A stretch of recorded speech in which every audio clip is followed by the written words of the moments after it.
Good morning, guys. Today I'm going to be reading you the myth of Perseus. Once you have watched the video, you'll be able to do your prayer models online through Google like we did yesterday. However, as you're going through this video and you're listening to me read the story to you, I want you to create your plot map, making sure that you put the problem and solution boxes at the top with the title in the middle like we've been doing. Now, Perseus. The early morning sun rose up over the Greek island of Seriphos. It warmed Dictys' face as he looked out from his fisherman's hut on the shore. When the soft sea mist lifted, his gaze was caught by something new down at the tide line. It was a large wooden chest that must have washed up during the night. What treasure could be inside it? What riches would it hold? The lid was not locked, and it opened easily. There, to his utmost astonishment, lay the most beautiful young woman he had ever seen, holding a tiny baby. He carefully wrapped the baby in his jacket and helped the woman out. "My name is Danae," she said, "and this is Perseus, my son. My father put us both in this chest and pushed us out to sea. A prophecy foretold that he would be killed by his grandson, and so he set us afloat, hoping we would drown. For days and days we have been rocking and crashing in the waves." She wept as she told her story. Dictys, who was a kind and gentle man, took them both back to his home to feed and care for them. Dictys' brother was Polydectes, king of the island, a cruel and selfish man who was used to getting his own way. Soon he began to notice Danae's beauty and wanted her for himself. But Danae would have nothing to do with him. The years passed, and Perseus grew up strong and tall and beautiful as his mother. The cruel king still wanted to have Danae, but Perseus was in the way. He must get rid of him. So the king planned a great celebration, to which everyone was invited. Perseus knew the king's friends were as unpleasant as the king, but he went to the celebration anyhow.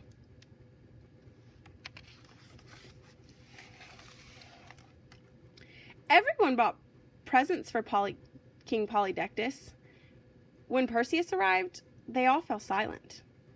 "What have you got for me?" asked the king. Perseus flushed red, for he had nothing to give. All the courtiers began to laugh. In desperation, he said, "I will bring you anything you want, if you will leave my mother alone." The king looked around at his friends. For a moment, he seemed to ponder. Then, smiling cruelly, he said, "You must fetch me Medusa's head." Perseus knew he had been tricked and humiliated. He left and ran down to the seashore, his face burning with anger. What, or who, was Medusa?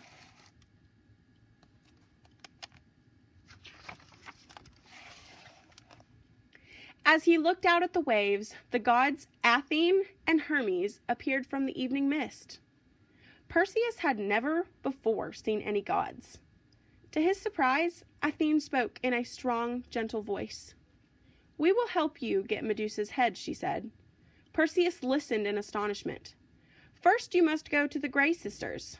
Somehow you must make them tell you where the Stygian nymphs are. Then, they in turn will say where the Gorgons' valley is. When you get there, you will find 3 Gorgons. The most horrible of all is Medusa. Her face is so terrible that just a glimpse of it turns people to stone. To survive, you must borrow my polished shield and only look at her reflection in it." "Use this too," Hermes added, and he held out a weapon that glinted in the evening light. "It is my adamantine sickle, so sharp and hard it will cut through anything on earth."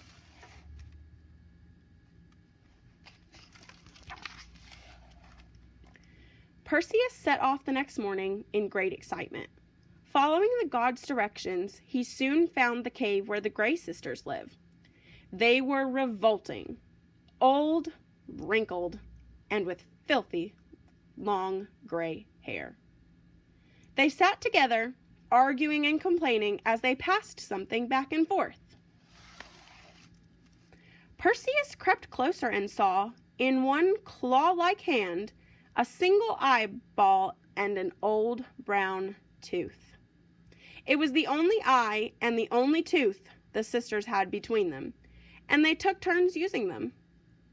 Perseus waited patiently, and then, in the middle of an argument they were having, he darted forward and snatched up the eyeball and tooth. Now all three of the sisters were blind and toothless.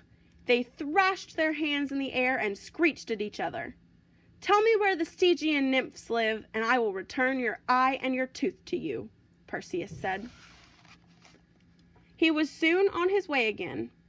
This journey was much longer, and Perseus was tired when he reached the nymphs. They were beautiful, and their land was like paradise. As they gently cared for him, they told him the way to the Gorgon's valley.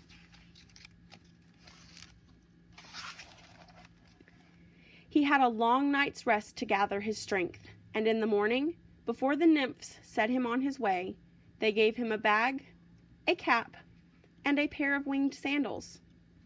The bag is to put Medusa's head in when you cut it off.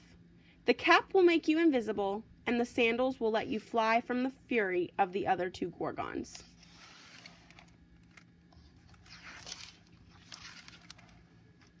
As he traveled on, Perseus thought of his mother and Dictys the fisherman, and wondered what the cruel king was doing to them. The land around him grew drier, hotter, and more stony. The large stones looked curiously like people and animals. This was the Valley of the Gorgons. The sun shone down strongly. Perseus walked more cautiously, and there at last, in an untidy pile on the ground, he saw the monsters, fast asleep. But the snakes in their hair were awake, and they hissed venomously as he crept up. Carefully, looking only in Athene's bright shield, Perseus picked out the horrifying face of Medusa.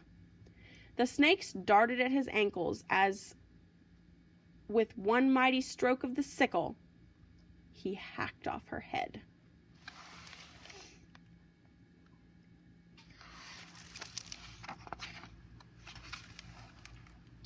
He kept his eyes closed while he put the head in the bag given to him by the nymphs, and then, in horror, watched as the other Gorgons awoke. He jammed the cap on his head, thrust his feet into the winged sandals, and jumped into the air.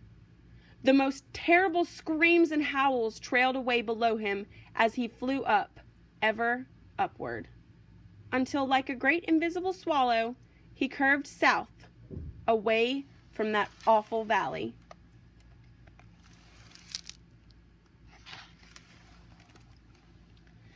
High above Africa, Perseus flew. He could see the Atlas Mountains below, and then the Sahara Desert. He came lower over Ethiopia, and as he skimmed on toward the sea, he noticed a figure on the rocky coast below. Down, down he flew until he could see, to his astonishment, that a beautiful girl was chained to the rocks, unclothed and undefended. She was weeping in distress. As he landed, he took off his cap. The girl's eyes opened wide when from nowhere, out of the air, Perseus appeared beside her. Perseus spoke to her gently. "Why are you chained here?" "My name is Andromeda. My mother boasted that she and I were more beautiful than the sea nymphs. In their anger, the nymphs sent a sea monster to ravage the coast. At last, to protect his people, my father, who is the king, has chained me here as a sacrifice." At that very moment, the monster arose from the sea. Its vast head dripped with seaweed, and its great jaws opened wide. Quickly, Perseus reached inside the bag. Closing his eyes and covering Andromeda's, he held out Medusa's head to face the sea monster. There was a groan and a creak. In seconds, the monster had turned into stone. Then slowly, it sank until only a ridge of rocks marked where it had been.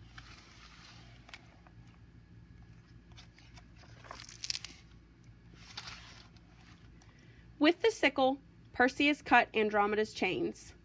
He put his arms tightly around her and with his winged sandals lifted her up to the cliff top where her parents had been watching. When Perseus asked for Andromeda as his bride, they agreed at once.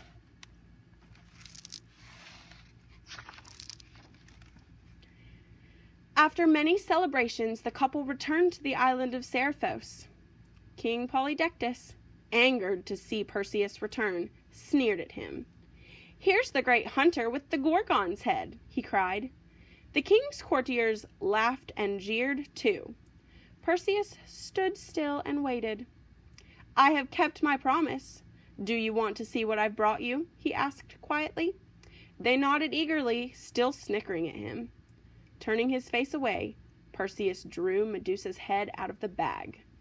The laughter turned to stony silence, for the king and his entire court had turned into rock. Dictys the fisherman became king in place of his cruel brother, and Danae, whom he had cared for so long, agreed to become his queen. That evening, Perseus and Andromeda sat dreaming by the shore. He told her of his childhood and how he had arrived in Seriphos in the wooden chest. As they gazed out to sea, the evening mist rolled in, and suddenly Athene and Hermes appeared again.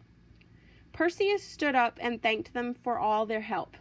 He gave everything back to them: the cap, the sandals, the shield and sickle, and the bag with Medusa's head in it.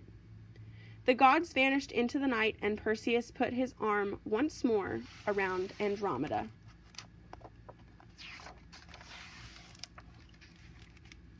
What happened to the head of Medusa?